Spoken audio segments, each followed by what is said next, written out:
4월달을 시작합니다. 또 하나님의 은혜로 시작되는 4월 한 달이 또 하나님과 함께 또 세워지는 시간 될 수 있기를 바랍니다. 4월 한 달 동안 저희들이 함께 나누려고 하는 주제는 승리라는 주제를 좀 다뤄보려고 합니다. 신앙생활하는 우리들에게 믿음의 삶을 살기 위해 승리하는 것, 이 승리라는 단어는 굉장히 우리에게 중요하게 여겨져야 될 문제입니다. 왜냐하면 우리가 승리하느냐 하지 못하느냐 그 문제가 우리로 하여금 하나님의 사람으로 살 수 있느냐 없느냐 이 판가름이 나기 때문에 그렇습니다. 세상에서는 승리의 개념이란 단어를 좀 찾아보면 겨루거나 싸워서 이김 이렇게 되어 있습니다. 그러니까 뭔가를 누구랑 겨루어서 싸워서 이기는 게 승리예요. 근데 그럼 과연 세상에서 사람들이 일반적으로 내가 승리해야 된다라고 생각하고 말하면 뭘 이야기하는 걸까요? 세상 사람들이 승리해야 됩니다. 승리하십시오 라고 세상의 개념의 의미를 가지고 말하면 과연 사람들이 말하는 승리는 뭘까요? 아마 사람들이 말하는 승리는 철저하게 우리 자신의 육신의 삶이고 자기 자신일 겁니다. 그러니까 왜 싸워요 다른 사람하고? 이기려고 싸우는 거지. 이겨서 뭐 하게요?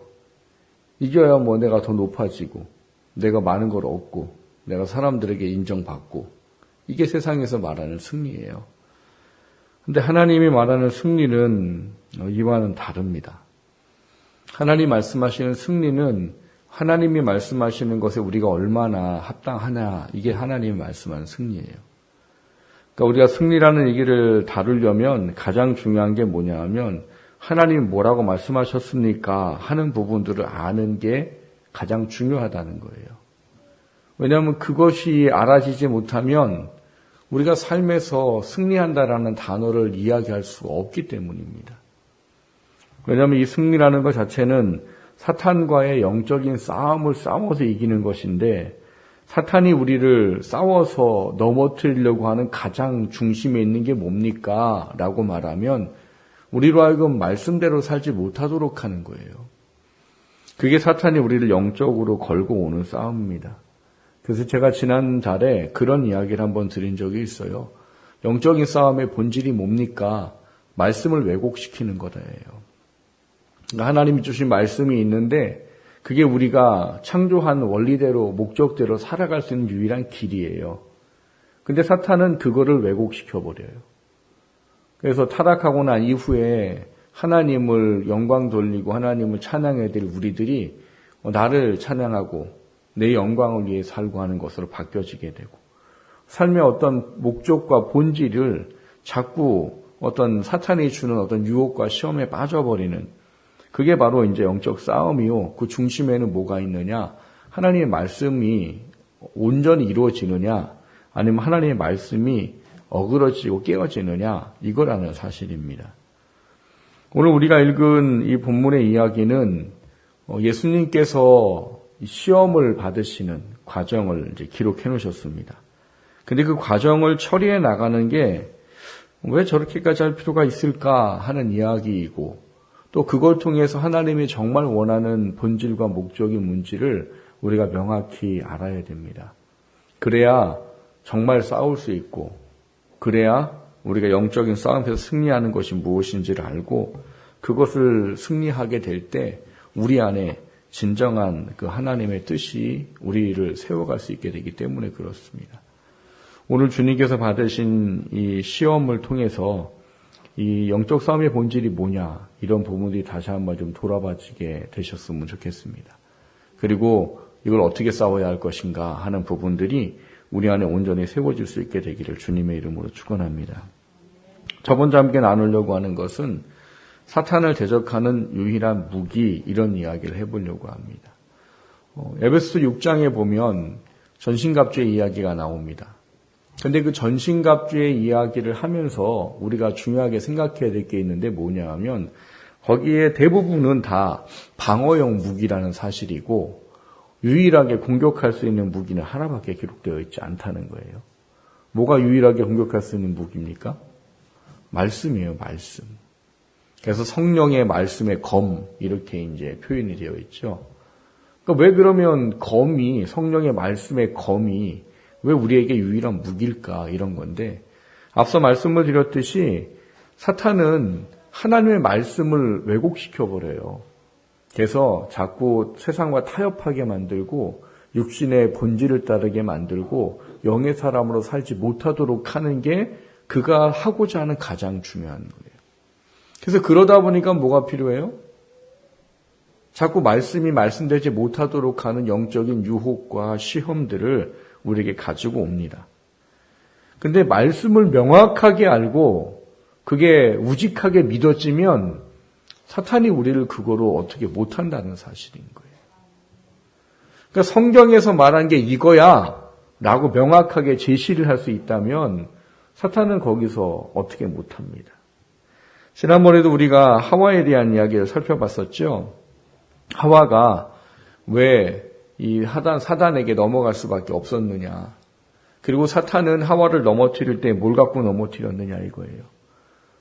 하와는 마음속에 좀 높아지고 싶은 욕망이 있었던 사람입니다. 하나님처럼 되고 싶은 마음이 있었던 사람이에요. 그래서 사탄은 이 하와의 마음을 알기 때문에 그걸 부추겨줬지요. 근데 그 부추기는 과정에 쓴 게 뭐예요? 하나님의 말씀을 교묘하게 왜곡시켜 버리는 거였단 말이에요. 뭐라고 이 하와에게 질문을 합니까? 야, 하나님이 동산 모든 나무의 실과를 먹지 말라고 하더냐? 전부를 부정하게 만들었어요. 근데 하나님은 뭐라고 하셨어요? 모든 걸 다 먹어도 좋다. 근데 동산 중앙에 있는 선악을 알게 하는 나무는 먹지 마라. 먹는 날은 정령 죽으리라. 그렇게 제시를 했습니다. 근데 하단이 이렇게 전체를 부정해버리고 나니까 가뜩이나 이 마음속에 뭔가 좀 이렇게 맥혀있는 하와인데 맥혀있는 게 커져버린 거죠. 뭐가 커져버렸어요? 그러게. 왜 하나님은 다 먹으라고 하고 조금만 먹지 말라고 했을까? 이런 오히려 의구심을 갖게 만들어버려요. 그러면서 이제 사탄은 또 한 번 던지지요. 야, 그거 먹으면 안 죽어. 하나님 뭐라고 하셨어요? 정령 죽으리라 이렇게 말했는데 안 죽어. 근데 그 사탄이 완전 거짓말이냐? 아니에요. 먹고 바로 죽었어요, 둘이? 안 죽었어요. 여러분, 사탄은 완전히 틀린 거짓말을 하지 않습니다. 교묘한 거짓말을 하지요.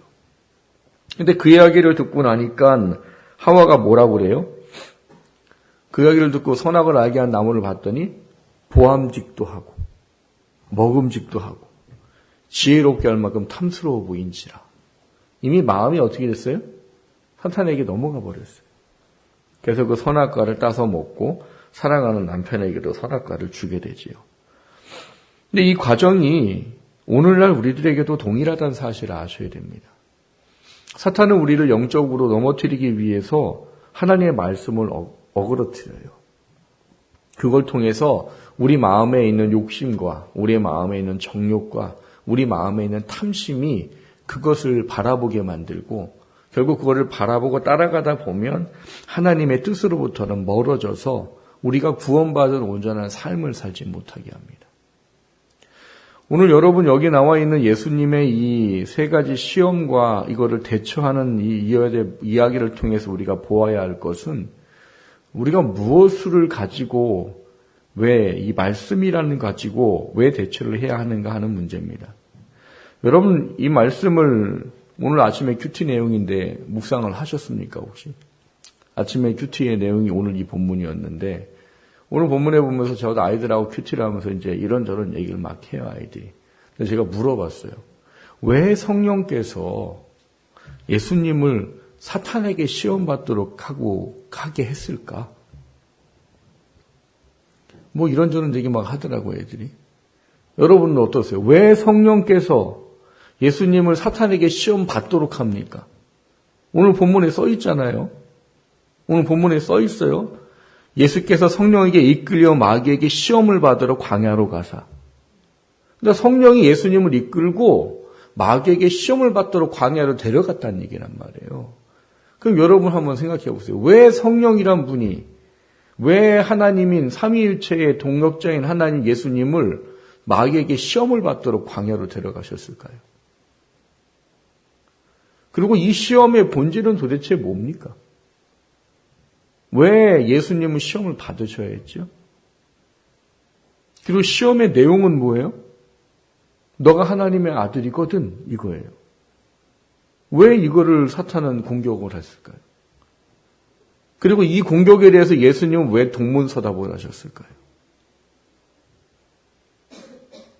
여러분, 예수님의 일생을 가만히 잘 들여다보시면 우리가 중요하게 깨달아야 될 것 중에 하나가 무엇인가 하면 예수님이 행하시는 그 모든 일들과 겪어지는 모든 일들은 장차 이후에 예수를 믿고 따라야 될 모든 사람들에게 본이 되어지는 사실이라는 걸 알아야 됩니다. 예수님은 사단에게 시험을 받든 안 받든 누구세요? 하나님의 아들이세요. 그렇기 때문에 굳이 사탄에게 그 시험을 받을 이유가 없어요. 사탄에게 시험에 실패한다고 예수님이 하나님의 아들이 안 됩니까? 실패할 리도 없지만 혹여나 실패한다고 해도 하나님의 아들은 변하지 않아요. 여러분이 낳은 자식들 약속하자. 너 이번에 80점 못 넘으면 내 새끼 아니야? 시험 봤어요? 80점 못 넘었어요? 호적에서 파버려요? 그런 부모 없잖아요. 예수님이 사단에게 실패할 이유도 없지만 이유도 없지만 예수님이 만약에 그 시험에 실패했다 하더라도 예수님이 하나님의 아들이 안 되는 일은 없어요. 그럼 뭐냐는 거예요. 왜 도대체 예수님을 시험 받도록 하시고 그리고 예수님은 사탄하고 싸우는 이 영적인 싸움을 하는 건데 영적인 싸움을 하면서 사탄이 요구하는 대답에게는 뭘 안 해요? 반응을 안 하세요. 3가지를 시험을 했잖아요. 근데 반응을 안 하세요. 반응을 안 하고 뭐만 하세요? 자기 할 말만 하세요. 왜 그런 거 있죠? 대화를 하는데 남 얘기는 안 들어. 내 말만 해. 그럼 어떻게 돼요? 상대가 돼요, 안 돼요? 상대가 안 돼요. 예수님이 이기려고 그러신 거예요, 그러면? 맞긴 맞아요. 근데 여러분, 이 시험의 본질이 뭘까? 왜 성경은 이걸 기록했을까라는 걸 좀 먼저 아는 게 필요합니다. 앞서 말씀을 드렸듯이 예수님이 행한 모든 것들은요, 우리가 앞으로 해야 할 어떤 삶의 본을 보이신 거예요. 오늘 본문의 이 3가지는 예수를 믿고 사람들이 살아가면서 인생의 사탄에게 받게 될 영적인 공격의 가장 큰 3가지를 기록해 놓은 겁니다. 그 3가지에 대한 문제가 사실은 시험이 예수님을 공격하고 예수님이 어떻게 되는가를 보고자 함이 아니고 우리가 어떻게 싸워야 될지를 가르치도록 하기 위한 목적으로 이게 지금 이루어지고 기록되고 있다는 사실이에요. 예수님은 하등에 이 시험을 받을 필요가 없어요. 사탄이 예수님을 알아요, 몰라요? 알아요, 누군지. 왜 우리가 성경에 보면 마가복음 8장이나 마태복음 8장에 보면 왜 가다라 지방에 군대 귀신 걸린 사람을 만나잖아요. 근데 그 귀신들이 뭐라고 그래요? 왜 때도 안 됐는데 벌써 와가지고 괴롭히십니까? 이렇게 말해요. 누구한테요? 예수님한테. 그건 지금 뭐라는 거예요? 예수님이 누군지를 이 영적인 존재들이 안다는 거예요. 하다못해 타락한 하급 천사들도 예수님이 누군 줄 아는데 사탄이 예수님이 누군지를 모르시겠어요? 모르시겠어요가 아니고 모르겠어요? 모를 리가 없죠. 근데 왜 그런 마귀는 그렇게 예수님을 공격하냐고요. 자기가 공격하면 이길 것 같아서 공격했을까요? 여러분 성경의 기록을 잘 보시면 전부 다 우리에게 온전한 것이 무엇인지를 깨달아 알도록 쓰셨다는 사실이에요. 오늘 이 3가지의 시험은 예수님이 시험 받는 것 자체가 중요한 게 아니고 그 시험을 통해 우리가 앞으로 영적인 싸움을 치러 나가는 것에 무엇이 있을 것이며 그리고 그 영적을 싸움을 해나가는데 어떻게 하면 이것을 이길 수 있을 것인가에 대한 본을 보여주신 말씀이라는 것에 초점을 맞추셔야 합니다. 얘기를 좀 들어가서 보면 첫 번째 뭘 가지고 시험을 합니까? 너가 하나님의 아들이거든? 이 돌들을 떡덩이로 만들어서 먹어봐라 이렇게 했단 말이에요. 근데 왜 이거부터 했을까요? 예수님이 40일 동안 이미 금식해서 배가 고프셨거든요. 근데 이거를 잘 좀 생각을 하셔야 됩니다. 이게 우리의 앞으로 있어질 싸움이라고 그러잖아요. 여러분 인생을 살면서 사람들이 먹고 사는 문제만큼 중요하게 여기는 게 없습니다. 왜? 육신이니까. 저는 먹는 게 별 관심이 없어요. 저는 뭘 반찬을 해달라고 해본 적도 없고요. 주면 먹고 안 주면 안 먹고. 그런 사람이에요. 제일 힘든 게 목사님 뭐 먹으러 가실까요? 저보고 정하라는 게 제일 힘들어요. 그냥 알아서 결정해서 오세요. 저는 밥을 왜 먹는 줄 아세요? 살기 위해서 먹어요. 일하려고 먹어요. 안 먹으면 일 못하니까. 예전에 저희 동기가 그러더라고요. 너는 왜 인생에 참 재미를 버리고 사냐요. 이 먹는 재미가 얼마나 큰 줄 아냐고. 너는 그 재미로 살아. 나는 그냥 먹기 위해 살아. 근데 여러분 제가 먹는 거에 별 관심이 없고 요즘은 맨날 앉아만 있고 운동을 안 하니까 소화가 안 돼요. 50 넘어가니까 안 돼요, 저도. 죄송하지만 나이가 드신 분들이 계신데. 그러니까 보통 요즘 두 끼 먹어요. 아침, 점심을 먹든지, 아침, 저녁을 먹든지, 보통 두 끼 먹어요. 그 대신방 때 고생했어요. 세 끼 다 먹네요. 어제 목욕탕 갔더니 2kg가 쪘더라고요. 저 이제 큰일 났습니다, 이제. 근데 먹는 거에 관심이 없다고 해서 여러분, 제가 안 먹고 살 수 있을까요? 안 먹고는 하나님 일 못합니다. 제가 무슨 영도 아니고. 사람은 먹고 사는 문제가 굉장히 중요한 문제 중에 하나예요. 근데 오늘 예수님이 이 시험을 받을 시기를 잘 기억하셔야 되는 거예요. 40일 동안을 금식하시고 받으신 시험이에요. 얼마나? 배가 고팠을까요?지요. 이걸 우리에게 그대로 적용을 해볼까요? 우리가 먹고 사는 문제가 우리에게 절박한 때에 사탄은 우리를 이 먹고 사는 문제 때문에 신앙을 놓아버리도록 공격한다는 사실을 보셔야 되는 거예요. 먹고 살아야 되기 때문에 우리가 일을 해야 되고 뭔가를 해야 되는 게 맞습니다. 근데 그것에 마음을 빼앗기도록 하는 게 사탄의 공격이라는 사실이에요. 먹고 살아야 되니까. 근데 이 시험하고 공격한 것에 대해서 예수님이 이것을 어떻게 처리합니까? 라는 문제예요. 예수님이 이미지를 처리하실 때 신명기 8장 3절의 말씀을 가지고 이 시험을 대처하십니다. 여러분, 시험의 본질은 뭐였어요? 너가 하나님의 아들이거든 이라는 것으로 시작했지요. 알아요. 사탄도 알고 예수님도 알고. 그거 한다 안 한다, 성공한다 실패한다, 그거는 상관없이 하나님의 아들이에요. 근데 왜 이런 공격을 하고 사탄의 공격에 대해서 예수님께서 하신 이야기는 또 동문서답이에요. 무슨 대답을 하세요? 이 시험의 거리는 너가 하나님의 아들이거든 이 돌들을 떡덩이로 만들어서 먹어라. 너 지금 배고프잖아. 먹고 살아야 될 거 아니야. 이거잖아요. 그럼 예수님이 어떻게 하셔야 돼요? 이게 나를 뭘로 보고? 내가 이거 못할 것 같아? 하실 수 있으세요, 없으세요? 당연히 하시지요. 오병이어로 몇 명을 먹이셨대요. 적어도 2만 명, 3만 명을 먹여야 되잖아요. 근데 돌을 떡으로 만드는 게 어렵겠어요? 모든 걸 창조하신 분이? 짠! 하고서, 봤지? 이래도 돼요. 왜 사탄의 시험은 뭐였어요? 네가 하나님의 아들이거든 이었잖아요. 근데 예수님은 이상한 대답을 하시네요. 뭐래요? 사람이 떡으로만 사는 것이 아니라 하나님의 입으로 나오는 모든 말씀으로 살 것이니라 라고 제시를 하지요. 이게 무슨 얘기예요? 안 먹어도 산다는 얘기예요? 내가 40일 굶었지만 안 먹어도 살아. 하나님 말씀이면 다 살아 나는. 이런 거예요? 그럼 저는 목사니까 앞으로 이제 안 먹고 말씀만 먹고 살면 되나요? 그럼 살바도 좋긴 하겠네요. 그런 이야기일까요?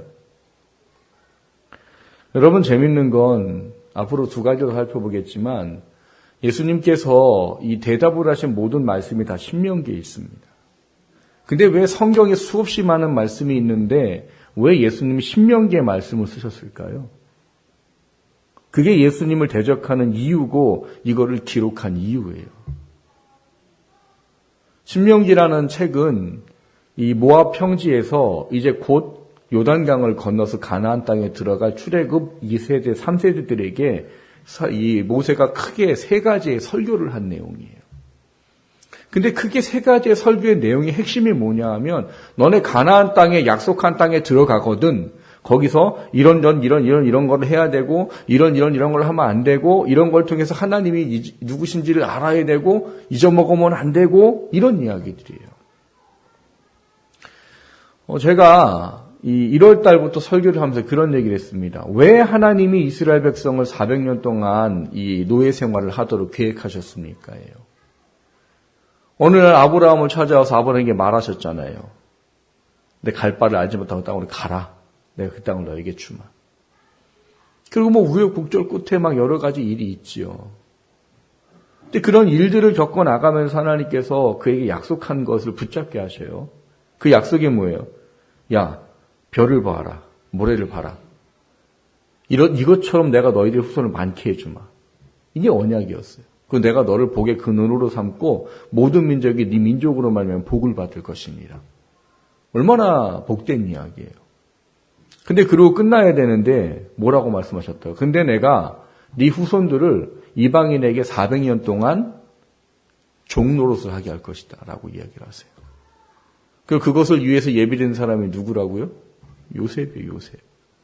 우리가 생각하는 꿈의 요셉 이런 꿈 같은 소리가 아니란 말이에요. 그를 애굽으로 끌고 내려오도록 하는 그 과정에 필요한 사람이 요셉이었어요. 그래서 그들이 내려와서 어떻게 합니까? 400년 동안 노예 생활을 하지요. 근데 하나님이 이걸 왜 계획하신다고 그랬습니까? 하나님이 누군지를 삶으로 경험하고 체득하도록 하기 위해서 계획하신 일이었다.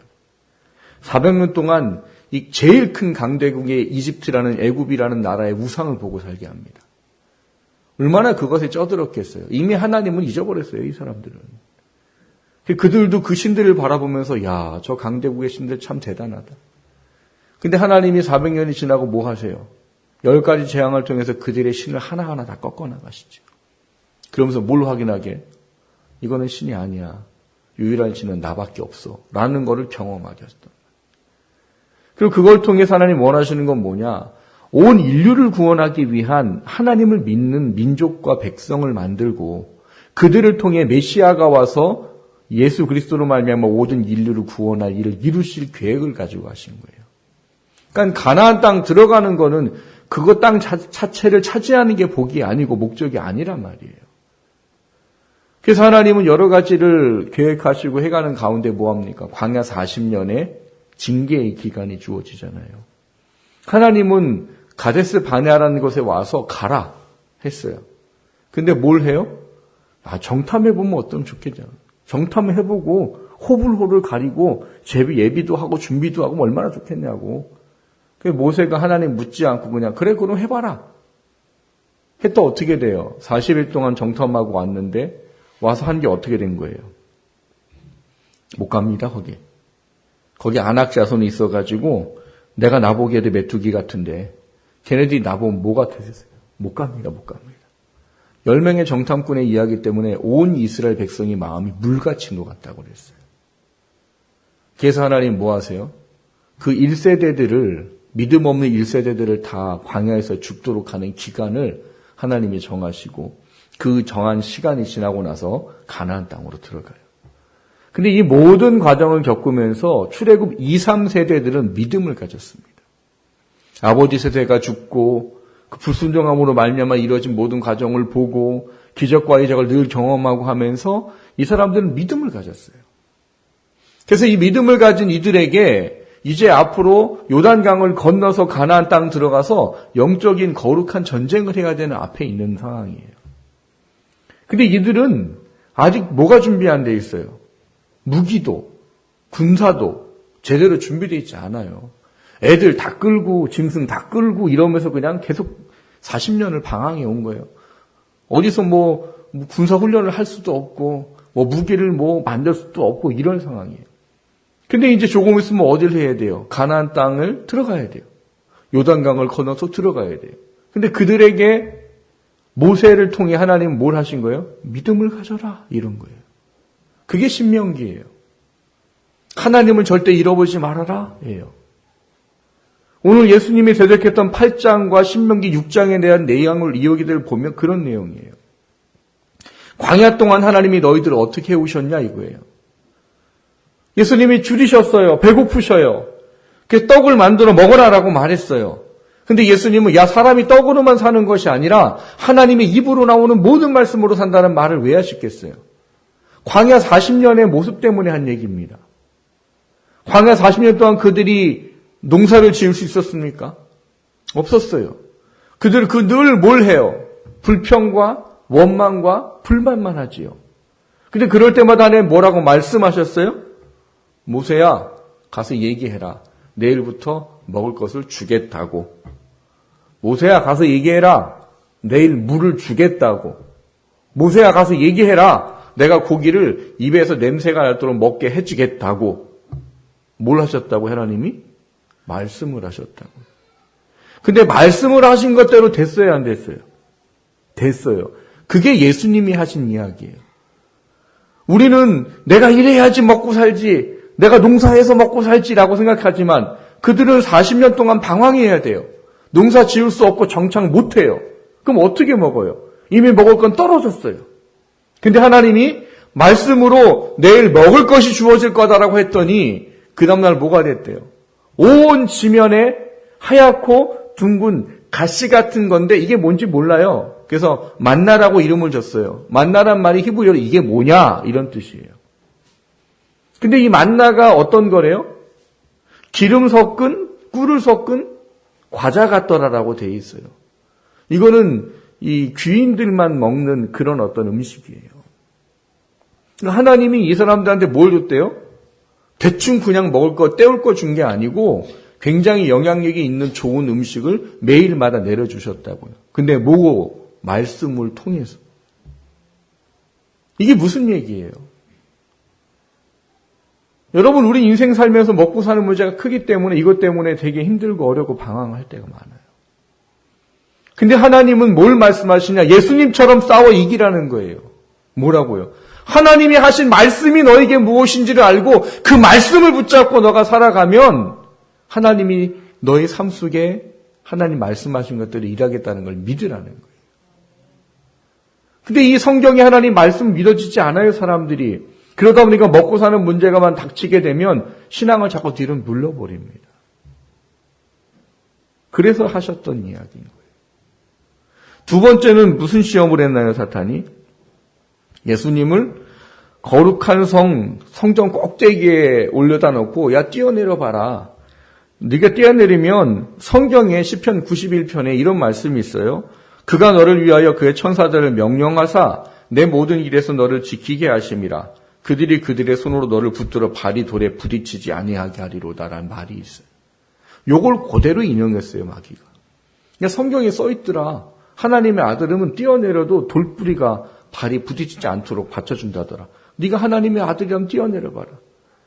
사실 예수님은 하면 돼요, 안 돼요? 돼요. 왜? 아들이잖아요. 아들인데 뛰어내리면 하나님 안 하시겠어요? 하시죠. 참.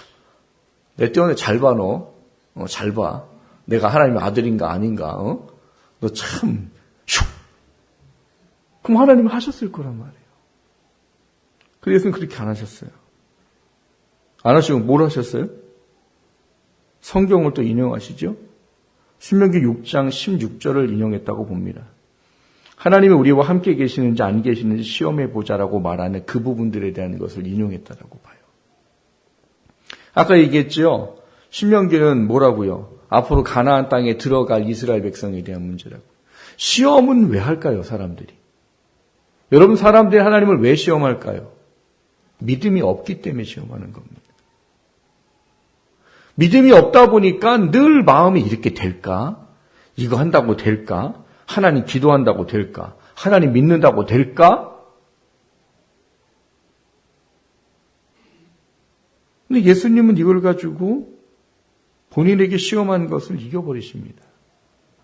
근데 이 말씀을 좀 더 들여다보면 무슨 얘기를 할 수 있는가 하면 왜 사탄이 예수님에게 하나님의 아들이라면 이라고 말하고 거기서 뛰어내려 보라고 했을까 하는 거예요.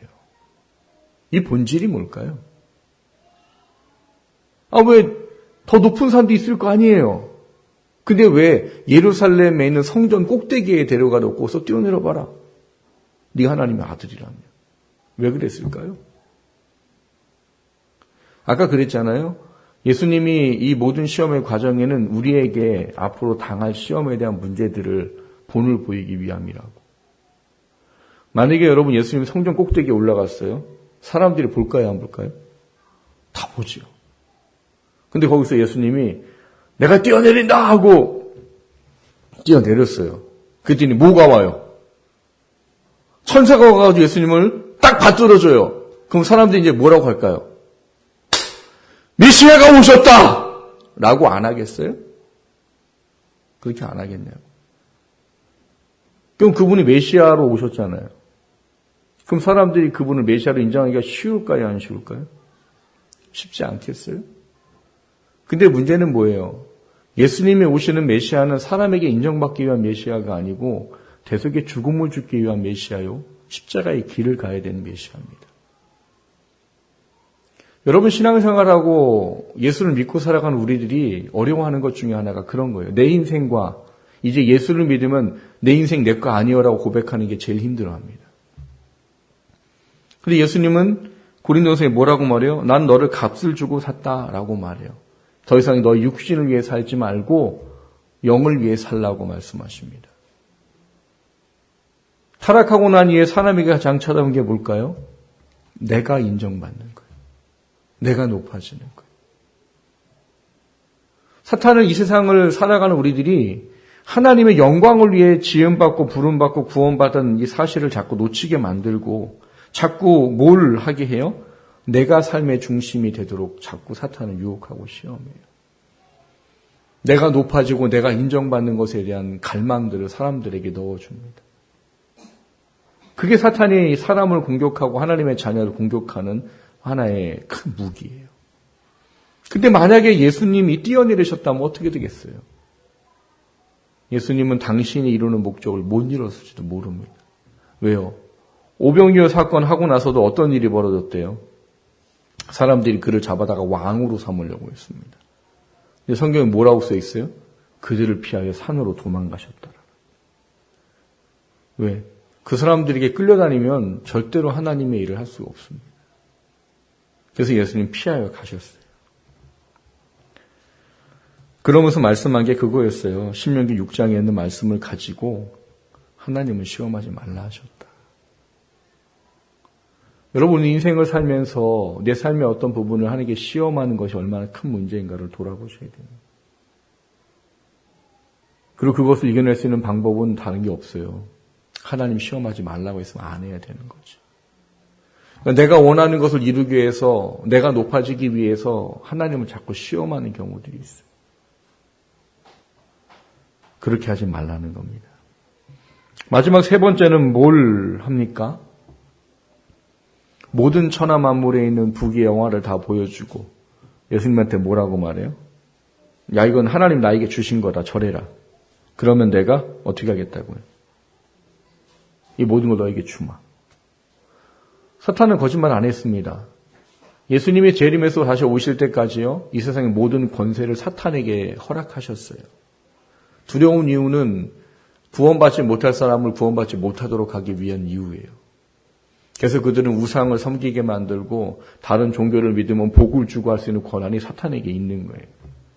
그러다 보니까 다른 우상을 믿고 다른 종교를 믿고 영적인 중요한 건 이야기고 생각하지 못하고 육적인 것만 초점되어 살다 보니까 참 신이구나 라고 그거를 믿고 따라가요. 그 사람은 절대 뭘 못합니까? 하나님 믿지 않습니다. 사탄에게 권세를 주신 이유는 그거예요. 그러니까 사탄이 거짓말한 거 아니에요. 예수님 다시 오실 때까지 모든 거를 하나님이 사탄에게 맡기셨어요. 세상의 권세를. 그 성경에도 뭐래요? 세상의 권세 잡은 자라고 써 있죠. 이렇게 하라는 거예요. 주겠다고. 근데 예수님은 뭐라고 하세요? 오직 경배는 누구한테만 하라고요? 하나님께만 해라. 신명기 6장 4절 5절과 13절에 보면 하나님만 경배하고 하나님만 섬길 거를 다짐하도록 하는 말씀이 있습니다. 그러면서 그거를 거부하시죠. 인생을 살아가는 우리들이 세상의 부귀영화에 초점을 맞추고 살아가는 경우들이 많아요. 이게 얼마나 힘이 강력하냐. 오랜 시간 교회 안에 들어와서도 잘못된 신앙을 갖게 만들었습니다. 소위 말하는 기복주의 신앙에 빠져버렸다는 거예요. 여러분, 예수님 믿고 예수님의 도움과 하나님의 도움으로 우리가 하나님의 은혜의 삶을 살아야 되는 것은 우리가 해야 될 삶의 신앙의 모습이고 믿음이에요. 모든 걸 다 맡겨야 되고 모든 걸 의지해야 되는 건 우리의 신앙의 모습이에요. 근데 그것 때문에 믿는 게 아니란 말이에요. 기복주의는 예수님을 믿는 목적이 복받기 위한 거예요. 예수님을 따르고자 하는 이유가 세상에 내가 원하는 걸 이루기 위한 거고 만사 형통이고 부귀영화고 이게 예수님 믿는 목적인 게 부귀영화에 대한 목적인 게 기복신앙이에요. 이거는 굉장히 무서운 겁니다. 왜냐? 사탄이라는 존재는 우리들로 하여금 하나님께서 원하는 것에 초점 맞추지 못하고 내 욕심과 탐심에 초점 맞추고 하도록 합니다. 근데 그거에 가장 잘 쓰는 게 뭐예요? 물질이에요. 이게 얼마나 강력하냐? 하나님과 물질을 겸하여 섬길 수 없다라고 하나님과 견줄 게 세상에 얼마나 많겠어요. 근데 견준 걸 뭘 견줬어요? 물질. 왜? 아까 먹고 살아야 된다고 그랬잖아요. 먹고 살려면 뭐가 필요한데요? 물질이 필요해요. 근데 사람들이 재밌는 건 먹고 살만 한다고 만족하느냐? 만족하지 않습니다. 탐심을 품고 그것에 더 마음을 내어주고 결국 하나님으로 점점 멀어져가는 결과를 가져오게. 그래서 탐심을 버려라. 탐심은 곧 우상숭배니라 이렇게 말해요. 이 세 가지에 대한 문제를 놓고 우리가 잘 기억해야 될 게 뭘까요? 신명기적인 사고방식을 가지라는 말인 거예요. 예수님이 왜 신명기의 말씀을 대적했을까에 대한 고민들을 하셔야 된다는 말인 겁니다. 앞으로 가나안 땅 들어가야 돼요. 하나님만 믿고 의지하고 영적인 싸움을 해야 되고 하나님이 원하는 나라를 만들어야 되는 지금 길목에 있단 말이에요. 그들에게 세 편의 설교를 통해서 가나안 땅 들어가면 하나님 절대 잊어버리면 안 된다. 가나안 땅 들어가면 하나님을 믿어야 된다. 가나안 땅 들어가면 하나님의 말씀대로 살아야 된다. 2, 3세들에게 그 이야기를 하고 있는 거예요. 이걸 그대로 우리한테 옮겨오십시오. 뭐가 됩니까? 구원받은 우리들에게 하나님이 원하는 게 똑같다는 사실이에요. 예수님 믿으면 천국 가니까 천국 가고 잘 먹고 잘 살아라가 아니라 우리를 구원하시고 구원한 우리를 통해 이루실 하나님의 분명한 뜻과 목적이 있단 말인 거예요. 그것을 보고 살아가야 진정한 신앙과 믿음을 가지고 살아간다는 이야기인 거예요. 근데 그 신앙과 믿음을 가지고 살아가는 우리들이 그렇게 열심히 살려고 할 때 항상 이놈의 악한 원수 마귀라는 사탄이 우리로 하여금 거기로부터 자꾸 마음을 다른 것으로 사분오열시키게 만든다는 말인 거예요. 그래서 예수님은 당신의 능력으로 할 수 있어요. 근데 안 하셔요. 왜? 우리는 나중에 그렇게 못 하잖아요. 우리가 마귀가 왔는데 돌로 떡을 만들어 먹을 수 있어요? 없어요. 예수님이 왜 다 그렇게 했냐? 우리 본을 위한 거라고 말씀을 드렸잖아요. 그러니까 우리가 어떻게 하면 마귀를 이길 수 있는지의 본질을 가르쳐주기 위해서 그 일을 행하신 겁니다. 그 결과가 뭐예요?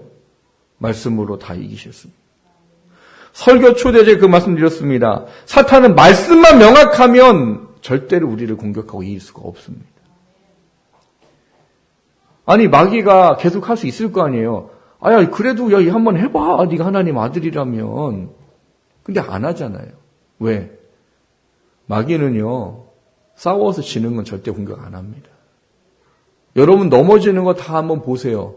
여러분 왜 넘어지는가? 나한테 가장 약한 거예요. 내 가장 약한 거기 때문에 넘어지지 강한 거는 사탄이 공격 안 해요. 저한테 사탄이 먹는 거로 공격하겠어요? 공격해도 저는 의미가 없어요. 먹는 거에 대해서. 사탄은 우리가 구원받은 하나님의 자녀로 살지 못하도록 하는 게 본질이기 때문에 우리를 그 말씀을 왜곡시켜서 하나님의 백성으로 살지 못하도록 하는 겁니다. 그래서 예수님은 그걸 뭘로 이기시는 거예요? 말씀으로 이기는 거예요.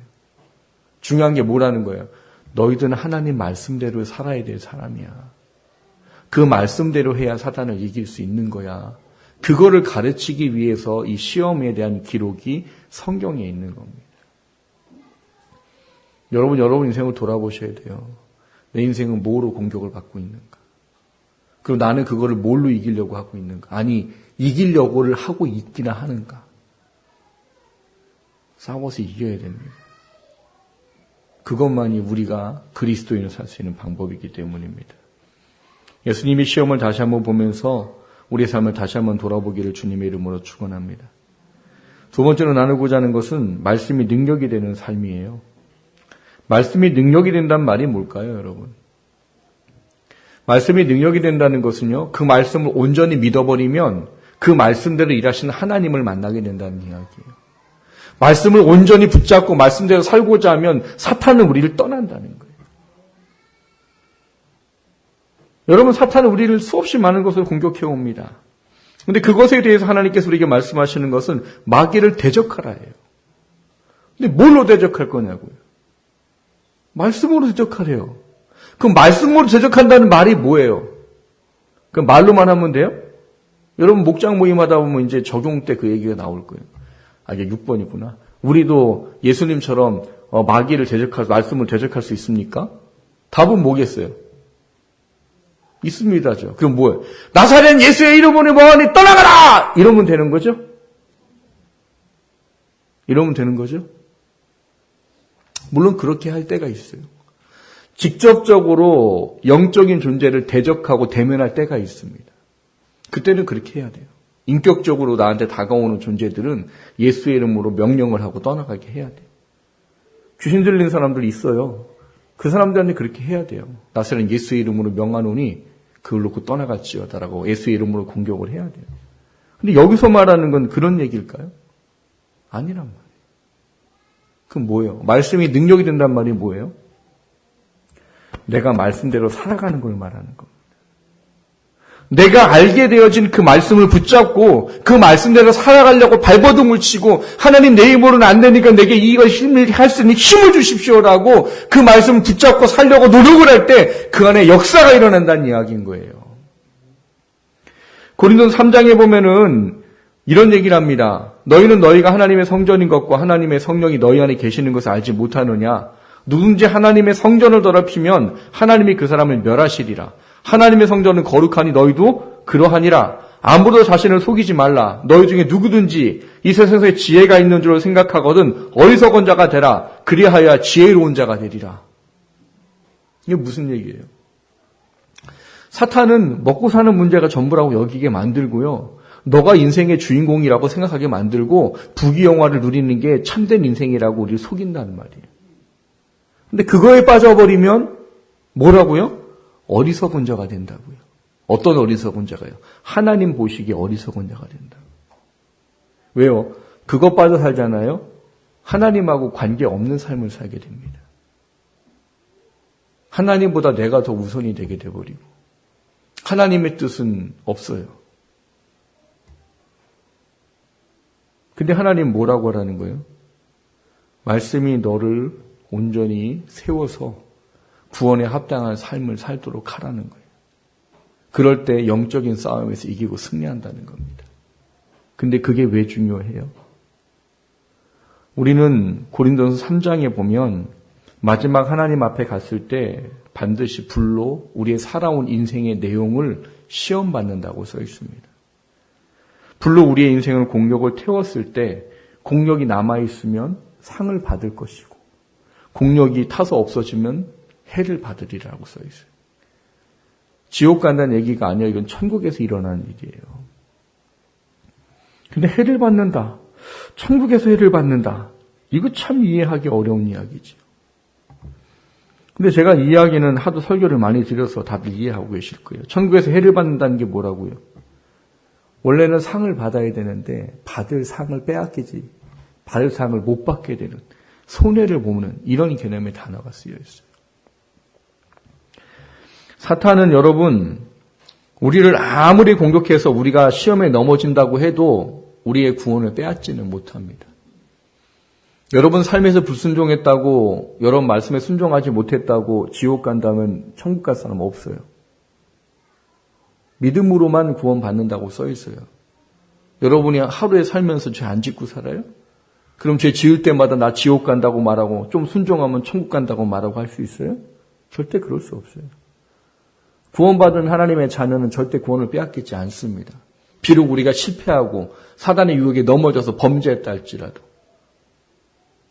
근데 그러면 왜 요놈의 사탄은 그렇게 우리를 공격하는 거예요? 아무리 자기가 발악을 해도 우리의 구원은 끊어지지 않는데. 새가족 반을 때 제가 뭐라고 단어를 가르쳐 드렸죠? 뭐라고요? 억하심정이라고요. 억하심정. 사탄은 예수님이 재림에서 오시면 무저갱으로 갇혀서 영원히 심판을 받고 형벌을 받습니다. 지금은 그가 지옥의 권세를 가지고 세상의 권세를 가지고 사람들을 어떻게 하고 있지만 그도 예수님 오시면 심판받아야 돼요. 근데 그는 아는 거지요. 자기보다도 못한 인간들이 예수를 믿는다는 이유만으로 하나님의 자녀가 된다는 게 속이 아프고 배가 아픈 거예요. 나는 지옥 무적행 가서 이제 영원한 형벌을 받는 저것들은 하나님 앞에 가가지고 저렇게 하나님과 영생 복락을 누리며 살고. 그러니까 이 사탄은요, 근본부터가 벨벨 꼬여있는 아이예요. 그러니까 뭐 하는 거예요? 배가 아파요. 그래서 예수 믿는 사람들 왜 공격해요? 너 천국 가는 건 내가 못 건들지만 내가 너 상은 못 받게 할 수 있다. 내가 너 세상의 유혹과 시험을 가지고 하나님도 멀어지게 만들어서 하나님 말씀 순종하지 못하게 하고 하나님은 순종 안 하면 상을 안 주실 거거든. 그러니까 내가 너 순종하지 못하게 해서 나 너 천국에 갔을 때 부끄러운 구원 받게 할 수 있어. 내가 그거라도 해야 좀 속이 시원하겠다. 그게 마귀예요. 그게 사탄이라고요. 근데 왜 그거에 속고 사냐고요. 한낱 70년, 80년, 90년, 100년 끝나면 아무 우리에게 유익도 없는 이 세상의 것 때문에 왜 영원한 하나님 나라의 상급을 버리냐고요. 말씀이 능력이 된다는 말은 그 천국의 소망을 가지고 지금 이 땅을 살아갈 때 예수 그리스도의 구원받은 하나님의 자녀로 하나님 말씀에 순종하고 살아가는 능력을 소유하는 게 말씀이 능력이 되는 무기인 거예요. 그 본질을 명확히 알고 그걸 해나가게 되면 결국 우리는 믿음에서 이긴다는 거예요. 에베소 6장 11절에 보면 이런 말씀이 있습니다. 마귀의 간계를 능히 대적하기 위하여 하나님의 전신갑주를 입으라. 마귀의 뭐를 대적하라고요? 간계요, 간계. 간계가 뭐예요? 간사한 꾀, 간사한 계획이란 말이에요. 뭐를요? 육신을 위해 살아가는 것이 너를 위한 거야라는 간사한 달콤한 속임수를 가지고 우리를 하나님께 멀어지게 만드는 꾀를 가지고 있다. 근데 이거를 대적하라잖아요. 왜? 그렇게 해야 우리가 하나님 앞에 갔을 때 우리에게 주어질 상과 영광을 소유하기 때문인 거예요. 여러분 다시 한번 신앙을 점검하셔야 됩니다. 우리는 사탄에게 이겨야 돼요. 사탄에게 지면 단지 이 땅 사는 거 힘들고 어려운 거요? 그런 거 아니에요. 하나님 앞에 갔을 때 정말 부끄러울 수밖에 없어요. 하나님 앞에 갔는데 내겐 아무것도 없을 수도 있다고. 그럼 그게 뭔데요? 영원한 시간 동안 기회도 없고 돌이킬 수도 없는 그런 것의 마음이 아픔 가운데 있어야 된다는 이야기. 이 이야기는 저도 잘 설명을 드릴 수가 없어요. 왜? 성경에 많은 이야기가 없으니까. 새가족반 하신 분들은 대충 이제 이해를 하시겠지만 중요한 건 뭐예요? 이겨야 됩니다. 우리는 사탄의 공격과 그 유혹과 시험을 이겨야 돼요.